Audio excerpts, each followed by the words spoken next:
101 review. Book 101 is all about the books that I read for the last 40 years. And today I have my special guest. She's the author of the book Love Is and Cry Until You Love No Other Than Miss Kim Sorrell.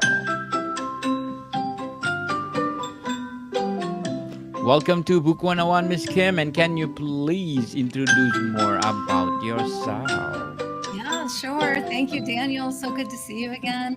Yeah, so I'm an author and a speaker. I get to do a lot of fun things. I've got a TV show and a podcast. And my biggest thing is that I love people and I love black licorice. Definitely. Welcome back, Miss Kim. You will be my regular guest on Book 101 review. So let's talk about mental health awareness today. And we're gonna relate to your two books that we talk about for the previous month. So what does mental health mean to you personally? Well, I think that there's so much going on in the world that it's hard for anyone to be completely stable and never suffer from any depression or heartache or things that can kind of throw your life into a spiral. And so mental health to me means that you're not just taking care of your physical body, but you're also aware and taking care of what's going on in your mind. So, Ms. Kim, if you will relate mental health awareness to your book, Love is there part of the book you are talking about mental health? Yes, well, absolutely. I mean, there's a lot of things that are always tied into mental health. And yes, there's some things in the book that are helps for people to focus on. One of the things with mental health is it's easy to just turn inward, and like loneliness is an issue that can cause other issues, and there's other things that can cause issues. And so it's easy to just kind of turn inward. And when you get outside of yourself, that's when healing can really begin. Certainly. Totally agree, Miss Kim. So, what are the what are the some things that help you maintain good mental health on a daily basis? I think one of the big things is stay away from the news.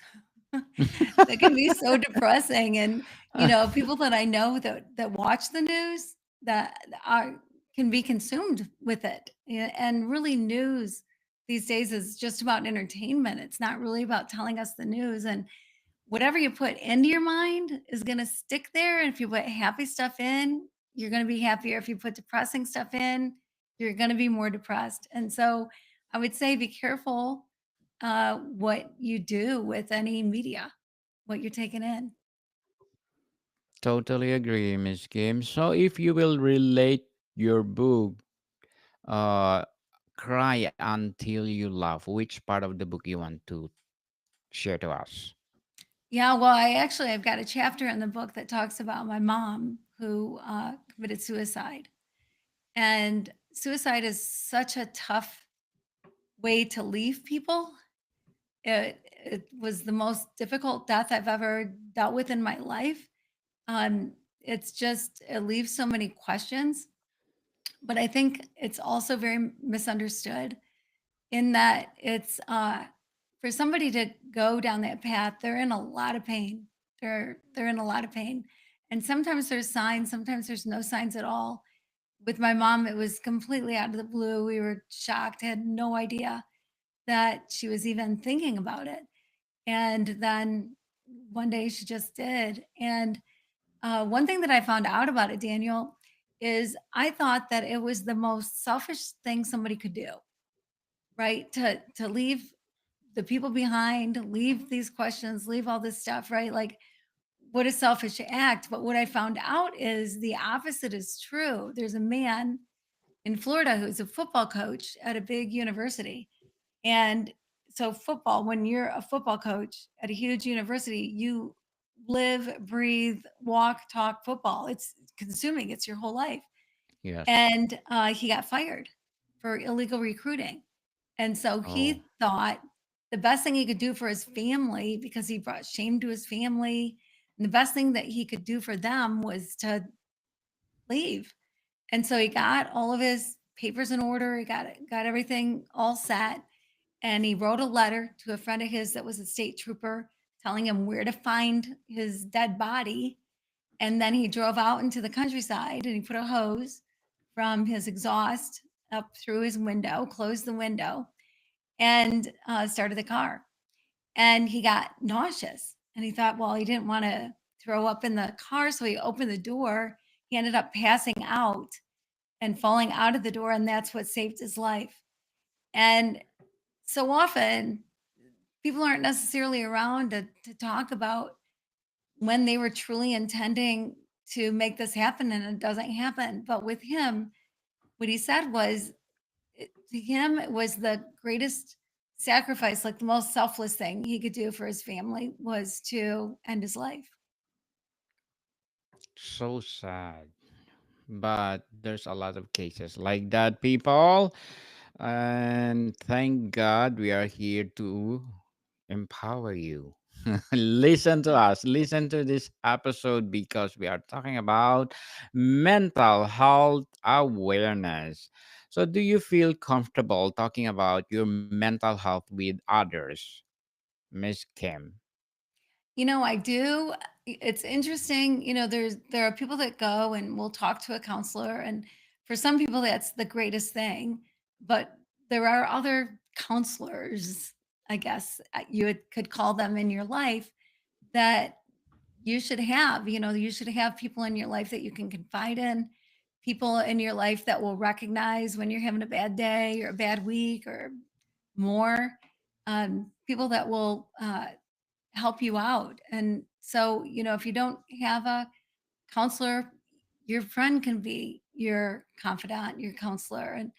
And that's what we should be for everybody. If you're going to be a really good friend or a really good family member, we should know more about the person than anybody else, right? And should be able to recognize if things aren't going so great. Because most people go through ups and downs and have some dark moments and have some hard times. And the best thing you can do is talk to somebody about it, and it can be a friend. So, what are some common misconceptions people have about mental health? Well, Daniel, in the United States, there's a small percentage of all health related illnesses that the small percentage of money goes to mental health research. Yes. Everything goes to physical health research, cancer and every other disease, but mental health gets not very big share of the pot. And most everybody has somebody in their family who has some issues with mental health, whether it be depression or bipolar or whatever it happens to be. It can be mild, it can be extreme, but it's like we all know somebody, yet research isn't keeping up at all with where it should be. And so, I think it's sad that we don't do more for that. When somebody tells you that they have cancer, people rally around and they bring food to the house and they pray for you and they want the best for you. If you tell somebody that you're diagnosed with bipolar, they run the other way. And that's not the way it should be. It's not like you ask for a mental illness. I don't even like the term mental illness because it sounds so different because of society. But if you're struggling with something, uh, we should rally around people, not run from people, but help people out and be there for them. It's not contagious, and figure it out. If you don't know, if you've got a friend who gets diagnosed with something and you don't know what that means, look it up, read a book, but you be their friend. Don't walk away because they've got something going on. You wouldn't walk away if they had cancer. You shouldn't walk away if they have another kind of diagnosis. Very well said, Miss Kim. Very well said. Thank you so much for that empowering answer. So, in Cry Until You Laugh, which chapter do you want to share to us about mental health?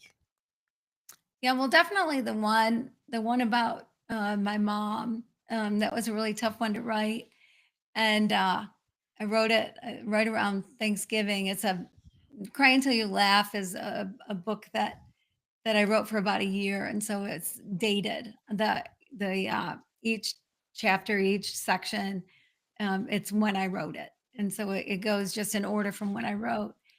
And so that one's around Thanksgiving. But I also had to deal with grief, and so my husband of 28 years was diagnosed with cancer 4 months after I was. And so I was diagnosed with cancer and dealing with it. And then 4 months later, my husband, we found out he had pancreatic cancer, which is a really, really bad one. And he passed away 6 weeks later. And grief can just send you into a really tough place. And Yes. one thing that we do, I think, that hurts people's mental health is we judge their grief. Where we think people should get over it, or, what's taking them so long, or they're not going through the stages of grief the right way, or the way they're grieving is too heavy or too light, or they're not facing it. We judge other people's grief, but everybody's going to grieve differently. Everyone's going to grieve differently. One thing that we do that really hurts people, that can send people into a deep depression, a really hard spot, is that we walk away, because you're afraid to say, "How are you?" Which is kind of a silly question when you've just lost somebody close to you, but you're afraid to say it because you don't want to hear the answer. And so you kind of stay away from people who are grieving. You're there at first, people are there for you at first, but then they walk away. And one of the greatest things you can do for somebody who's grieving is ask them about the person they lost. We're afraid to do that, thinking we're going to stir up all these emotions and we're going to cause the person to really hurt. But we want to tell stories about the people we love. And so that's ask. It's okay to ask, and you should ask, and then listen and let people talk. Certainly.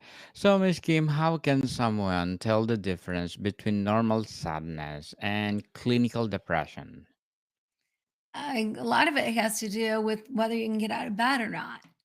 When you're clinically depressed, it's darn hard, if not impossible, just to get out of bed in the morning. And so if you're having a hard time just with the simple tasks of life, like getting up, going to work, making yourself something to eat, things like that, you need to look into where you're at. There are things that can happen to us physically that manifest themselves mentally. And so, like, if we're not firing the right way, if we don't have the right endorphins or the right chemical balance, it can throw you into a depression or, whatever. So, there's help for that. You go see your doctor and let them know what you're going through. And there's supplements, there's things that you can do that will help you with that. But yeah, so sadness is something we all are going to have sometime in our life, sometime in our day, our week, whatever. But clinical depression is a tough one, and if you're not able to do the everyday things, uh, get some help. People, if you need help, please do ask for help because this is the best solution if you're suffering from mental illness. So, in your opinion, Miss Kim, why is there still stigma around mental health in many cultures? Yeah, there's such a stigma, isn't there? I remember when my mom died, which was a long time ago. It was 1990, so it was a long time ago, and the stigma was even greater then. And I remember saying to my brothers, "What do we tell people?" It's so much easier to tell somebody that somebody has died because there was a car accident or there was an illness, or some tragedy happened, something fell on them, whatever it is. But to tell somebody, when you tell somebody that your person died by suicide, then there's this automatic judgment that can happen. Like, well, why didn't you know? Why didn't you stop them? What were you doing bad to them that they would want to take their life? And none of those things can have anything to do with it. But yes, definitely a stigma. And I think it's because it's not talked about enough. It's not researched Yes. enough. The answers that are out there are not well known enough. And so we that's that's why the stigma remains, because we're not having the conversations. Certainly. So, how can you support a friend or loved one who is struggling with their mental health? Well, I think first of all, recognize it. And secondly, be there for them. It can be easy if somebody is down, if somebody's depressed, somebody's in a different place, a different mental place in life. It can be easy to walk away from that because you don't want to get down or you don't want to be involved in it or whatever. Well, that's not the time to walk away. That's the time to run to them and see what they need. I mean, a lot of times people are so uh unaware of some things that they're not thinking about. They're thinking about they're getting up in the morning. They're thinking about, just surviving, breathing, and might need to be reminded, hey, if you go to the doctor, there could be help for you, or let's get this figured out for you, and then be there for them and be an advocate for them. Don't don't leave your friends in their time of greatest need. Certainly, give them love, people, just like the book of Miss Kim. Love us. If you relate your book to what we talk about, which part of the book you want to share to us, Miss Kim? Yeah, well, there's several parts in there. Just because love is something that is so misunderstood. I lived this year, I dedicated a year to figuring out the true meaning of love. And the things that I found out just blew my mind, rocked my world. And so some of why, we might get depressed, maybe not clinically depressed, but have issues and not be happy, not live in a happy place is because of the way we've been taught the definition of love. And a lot of it has to do with we are taught that we give love to get love, that love's a two-way street, that, you give it, it has to come back to you. And the reality is you have no control on whether or not love comes back to you, and certainly not how it comes back to you. And so you're setting yourself up for heartache and loneliness and depression when you have these expectations that love is going to come to you a certain way. So, but love, that's not love. That's a transaction like buying a gallon of milk. You give money, you get a gallon of milk. You give love, you get love. That's a transaction. Love is not a transaction. Love is 100% on you, 100% on you. How you live love, give love, walk love, talk love is completely up to you. Certainly. So, what are the some warning signs that someone might be experiencing a mental health crisis? I would say, if there's a change in mood, a change in behavior, sometimes people act out. I know a woman who left her family. She three little kids, and she just walked away from her family, and that's not necessarily behavior that would be her. That's a sign that something is going on with her because she loved her kids, but then she left them. So a big change in behavior. Maybe they used to, you'd call them up and say, "Let's go to a movie." Now they don't want to go to a movie anymore. They just want to be home. Well, figure out, what is going on with them, and so look for changes in people. And when you see a change, help them to try to figure out what it is. Help them and give them love. I say, what is love is? According to Miss Kim Sorrell. So, how can mindfulness or meditation improve mental health? Well, I think part of meditation and part of mindfulness is gratitude. And gratitude changes everything. And so when you meditate and you are practicing mindfulness, one of the biggest things that you can do in those moments is experience gratitude. Because when you're grateful for things and you express your gratitude, it puts you in a whole different mind space. If you're looking at other people going, why do they have more than I do? Or why don't I have this? Or, instead of saying, oh, wow, I get to live here and I get to have this for dinner. And I'm so grateful. And money can be a big factor. And I've got a good friend, Ken Honda, who talks about happy money, that money has an energy. And if you are uh, grateful for the money you receive, you're like, oh wow, I get a paycheck. I worked and they gave me money, and now I'm happy I get to pay a bill instead of, oh man, they're not paying me enough. I'm worth so much more. And geez, that bill's too high. Well, you're automatically putting money into a different energy. And so, gratitude, it comes down to gratitude. Be grateful for the money you get, be grateful for the things you have, be grateful for the friends you have, and express that gratitude daily. And that puts you in a whole different place mentally. Yes, people, count your blessings before you complain. So, Miss Kim, before we wrap up our discussion for today, I'm inviting you to please do listen to my other podcast, Mental Health 101, in its first season, People First Season, with Mr. Jimmy Smith. So, please do listen, Mental Health 101, wherever you listen your podcast. So, Miss Kim, what is one thing you wish more people understood about living with mental health challenges? I wish that people would understand that really it's no different from the outside, how you should treat people. It's no different than if they're diagnosed with physical illness.